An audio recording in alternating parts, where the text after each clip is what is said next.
Da da da da da da da da da da da da da da da da da. Welcome to disenFRIENDSchised.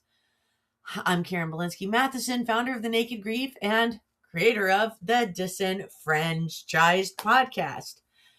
And welcome back. So today we are diving into season 2, episode 9, the one with Phoebe's dad. We're doing something a little different today. Phoebe got enough courage to try and battle a fear that she had. And in doing so, I'm kind of honoring that by battling a fear I've had. I've been hiding behind the camera and letting you just see the disenFRIENDSchised logo and verbiage. And I thought having my little floating head in the background here would be pretty good. I am going to be experiencing a Mo procedure next week on May 8th. And what that is, for anybody that doesn't know, is it's when you have skin cancer and they make sure that they get all the lines to cut it out. It's right here on my face.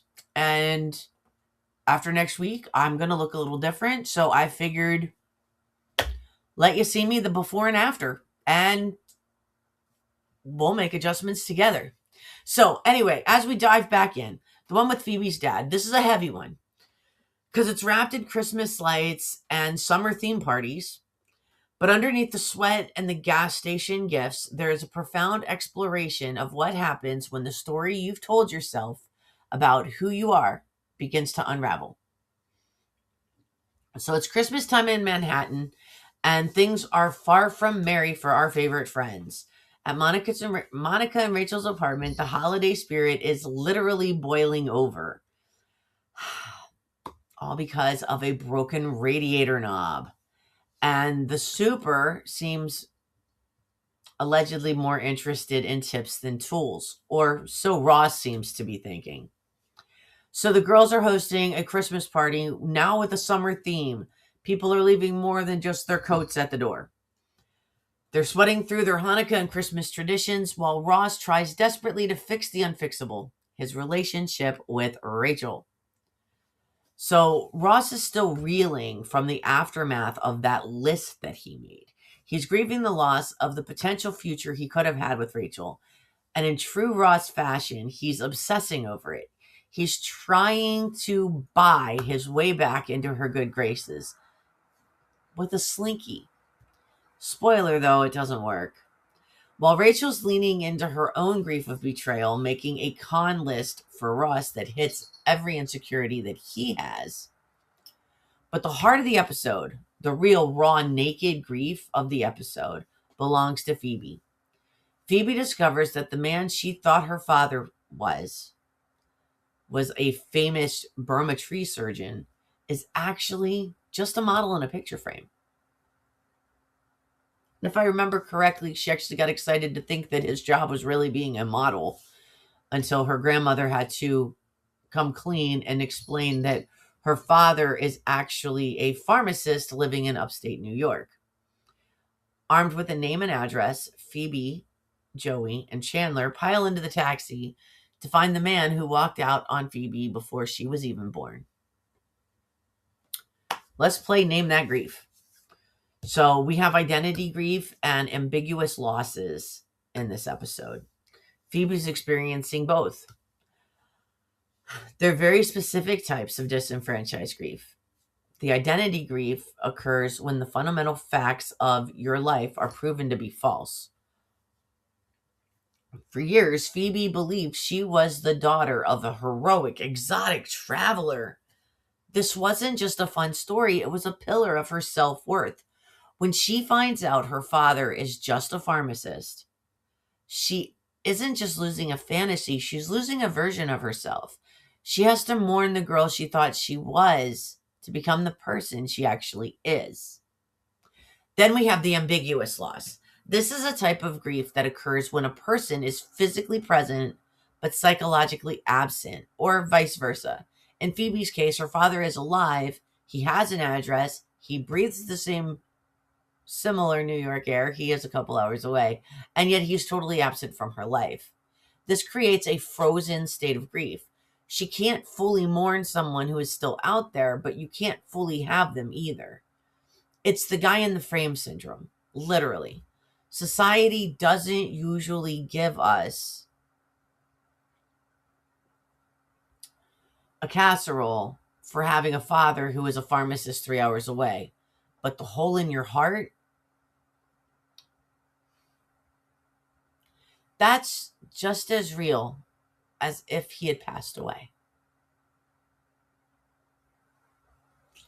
So let's talk about Chandler and Joey. Usually these two are the kings of deflecting with a joke. But in this episode, they provide a masterclass in holding space. They spend the entire afternoon sitting in the back of a taxi in the cold. They miss their own Christmas shopping, which is why they end up giving out toilet seat covers and ribbed condoms later. Very classy boys. But they don't complain. They don't try to fix it. They don't tell Phoebe to just go knock. They wait. When Phoebe eventually decides she can't do it, that she's not ready to see if her father is a dirtbag, they don't judge her. They don't call her a coward. They acknowledge that her fear is valid. This is exactly what we talk about at thenakedgrief.com. Supporting someone in grief isn't about pushing them forward towards closure. It's about sitting in the cab with them while they decide if they're ready to knock or open that door. Now, some coachable moments for this episode, the what ifs and the scars.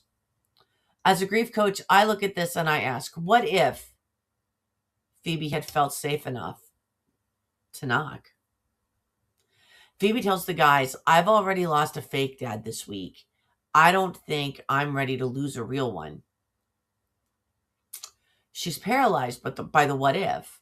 What if he rejects her? What if he's mean? By not knocking, she chooses the safety of the unknown over the potential pain of the truth. That's what I do when I don't turn my camera on for you to see me. But here's the thing about disenfranchised grief. If you don't address it, it carries a scent. It follows you. We see these scars pop up throughout the rest of the series. Phoebe's flightiness, her fear of deep commitment, her street-hardened persona, it all stems from the abandonment she hasn't been allowed to fully process. If she had held space for her own fear that day, if she had said, I'm terrified, and that's okay, would the outcome be different? Maybe she wouldn't have carried that abandonment scar for 3 more seasons until she finally meets Frank Sr. at her grandmother's funeral. When we avoid the knock, we don't avoid the pain. We just prolong the waiting.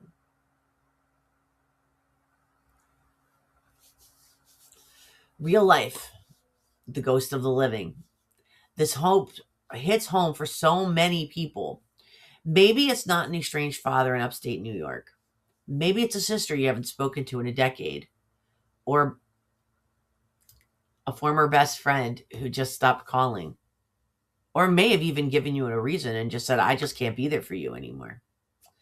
In the real world, reaching out to someone who is physically there but emotionally gone is terrifying. We often feel like our grief doesn't count because they aren't dead. We tell ourselves to get over it, or it was their choice. But your identity is tied to your origin story. When the story has missing pages, it's natural to feel a sense of loss. And when you're trying to heal your own heart space, you want to reach out. But it's very hard. They rejected you. If they say something like, I just can't be there for you anymore, or our friendship's done, or I got to walk away now, reaching out is probably going to land with a big dud, and that could hurt your heart more. So which is better, moving forward or trying to knock on that door? I think sometimes being the bigger person and trying to knock on that door may help, but you got to be prepared for what's on the other side. If you're standing at a literal or metaphorical door today, wondering if you should knock, remember Phoebe. It's okay not to be ready, but it's also okay to mourn the person that you hoped would be behind that door, even if they never existed.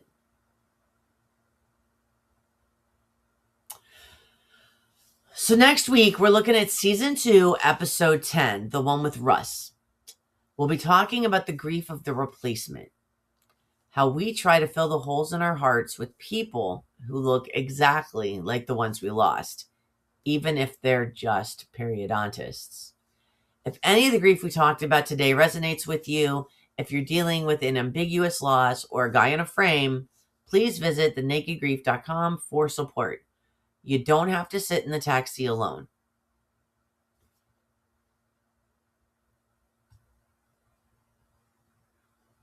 Now let's talk a minute about what to expect at the Naked Grief.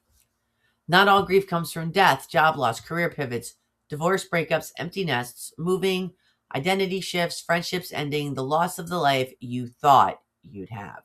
At the Naked Grief, we offer support communities that meet you where you are without pressure, toxic positivity, or having to explain why it hurts. I also have a new platform coming sometime in June for anticipatory grief. It deals with the way you work through a diagnosis of anything. Back in 2011, I was diagnosed with multiple sclerosis. I know what it's like to be given what could be a life-changing sentence. I also just had the words cancer dropped into dialogue with me. It is in my face, so it's hopefully pretty manageable. I am facing some bigger decisions and major surgeries later in the year, more on the proactive end of things, but body altering stuff. So I get it. But it's not always about us either. Sometimes it's about how to be there for others while they're going through the diagnosis or preparing for the permanency of passing. And how do we show up? How do we do all those things? So if any of you are interested in looking further at the anticipatory grief circle that will be coming, it's going to be called Raw Emergence Circle. Please stay tuned. I will keep you posted as things continue. And I will also keep you posted on my own personal journey. But what you will also find at thenakedgrief.com is a private, judgment-free space to process what's changed, practical tools, prompts, and guidance that you can use right away. Multiple styles of support so you can choose what fits and switch if you need to. A path to find your footing, one small step at a time. If you're not ready for therapy or coaching yet, but you know you need something, you're in the right place. Learn more at thenakedgrief.com. Until next time, stay real, stay raw.